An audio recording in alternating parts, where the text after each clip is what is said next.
যখন ডাক দিয়েছে, যখন গাজার পাশে থেকেছে, যখন ফিলিস্তিনের পাশে থেকেছে, প্রত্যেকটা মুসলিম কান্ট্রি বলেছে যেখানে যেখানেই জালিমরা মুসলিমদের উপর শোষণ করবে আমরা সেখানেই আছি। আর তাই তারা মনে করেছে যে আজ সবচেয়ে তাদের বড় শত্রু হচ্ছে ইরান। কারণ কি, ইরান মানবতার কথা বলে, ইরান ইসলামের কথা বলে, ইরান আল্লাহ রসুলের কথা বলে, ইরান আল কোরআনের কথা বলে। কাজেই যদি এই ইরানকে ধ্বংস করতে পারি তাহলে মধ্যপ্রাচ্য হচ্ছে আমাদের করায়ত্ত হবে। আর তারই ধারাবাহিকতায় আমরা দেখেছি যে আমাদের এই ইমামকে, আমাদের এই নেতাকে শহীদ করা হয়েছে।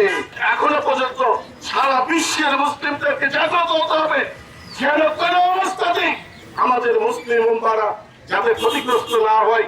আজকে যদি ইরান যদি কোন রকম পরাজিত হয়, জেনে রাখবেন আপনাকে আমাকে প্রত্যেককেই গোলামীর জিনজিরে আবদ্ধ হতে হবে। আমাদের প্রত্যেককেই ইসরায়েল এবং আমেরিকার অন্তর্ভুক্ত থাকতে হবে। আমি আপনাদেরকে বিনীত আবেদন জানাবো, প্রত্যেক মুসলিমের ভিতর জাগ্রত হোক। নিরাপদ বিনিয়োগ পূর্বাঞ্চলের প্রথম 5 তারকা হোটেলে ছুটি হারমোনি।